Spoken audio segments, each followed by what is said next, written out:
What's going on, everybody? My name is Michael Weer, and today we're going to talk about the brand new movie, Skinamarink. It's a horror movie that I was actually really excited for because the trailer did it for me, and that's a trailer's job. A trailer's job is to get your expectations wherever they are, whether you've heard the movie or not, and just get it higher. And that trailer did it for me. Skinamarink's trailer was creepy, genuinely creepy. I thought about that movie for like a couple days after I saw that trailer, and I was like, I've got to see that movie. And I went to see that movie last night, and I made it through approximately 40 minutes.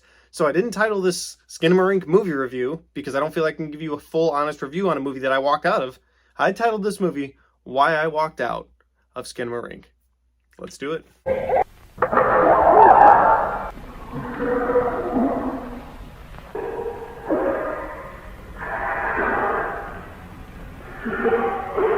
And so, guys, Skinamarink is directed by Kyle Edward Ball, and it is about two kids. You don't like the angle of the camera? Well, hold on. Let me see if I can make it better. Hold on one second. Let me adjust something. Okay, let me know if this is any better for you guys. So Skinamarink is a movie about experimental horror, and I'm pretty sure the experiment was to annoy people in the theater and see who would leave the fastest. All right, I'll stop, but you get the idea. This movie was shots of the floor, shots of closed doors, all while being extremely fuzzy and hard to hear things. Like, at first it was like, oh, he's going for like the shock horror where you're gonna be staring at something you think is like a black hallway, and then all of a sudden there's gonna be something there, and there's nothing, and it never, the screen never cleans up. You never see anything. The most you see in this entire movie is like the feet of little children. And that leads me to my next problem with this movie. The movie centers around two boys, young boys, like 5 and 6 years old, trapped inside of a house, and their father is missing and their mom is gone. And so the whole time, at least for the 40 minutes I was in the theater, you hear these two boys scared asking for their daddy and asking each other where the dad is and did he go with mommy, and the one's like, I don't want to talk about mommy.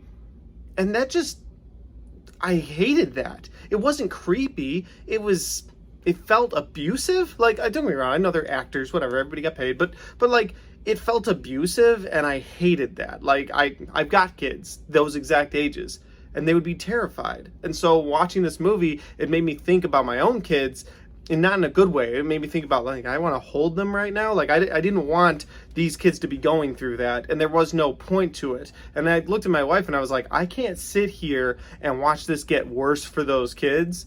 I can't do it. So that was a big turnoff for me as well. But yeah, mostly it was the angle of the cameras being the top of doors that were closing, or the picture of carpet that just sat there, or, oh, I know, let's watch an old box TV and see old cartoons that just, it made no sense.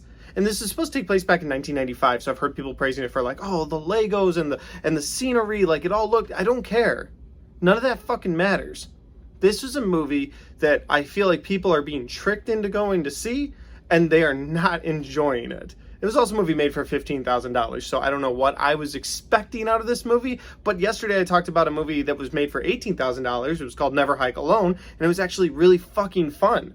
So a low-budget horror movie can be done, and it can be done well, and then you get movies like this. Now, I'm not a snob when it comes to horror movies or to found footage movies in general. I actually really like found footage movies. I'm a big fan of the Paranormal Activity series. The last Paranormal Activity, Next of Kin, was one of my favorites. I really enjoyed that movie. I like the new direction it had. And I love the Blair Witch Project. I'm one of the few people I know personally that actually loves that movie. I think the original Blair Witch Project is fantastic, and I think Blair Witch that came out in 2016 was a good time as well. So I'm not against movies that are a little grainy, or movies that don't show you as much, or movies that make you use your imagination to decide. Like in Blair Witch, that's one of the things I like. You never actually get to see the Blair Witch in that original movie, and so your brain is just imagining what this Blair Witch that's following them around the woods and casting a spell on them is making them do things. Like, you have to imagine what that Blair Witch looks like. But again, this movie, it didn't give you anything. Like, at one point you see towels fall off a shelf, and I looked at my wife and I was like, this ghost is addicted to towels.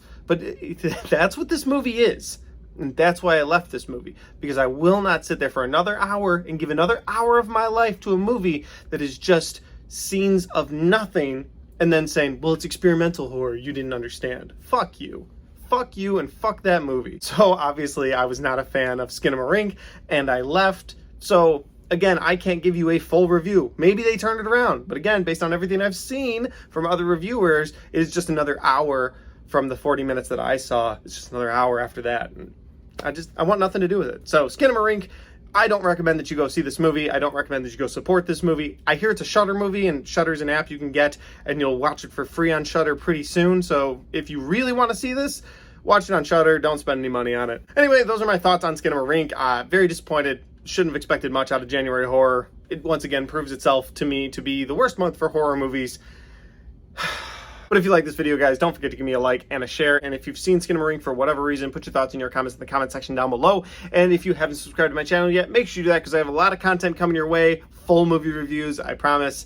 I usually give myself an out once a year. This time I made it 13 days into the year. So hopefully the rest of the movies I go see this year are not movies that make me want to hit my head against the theater wall. We'll see.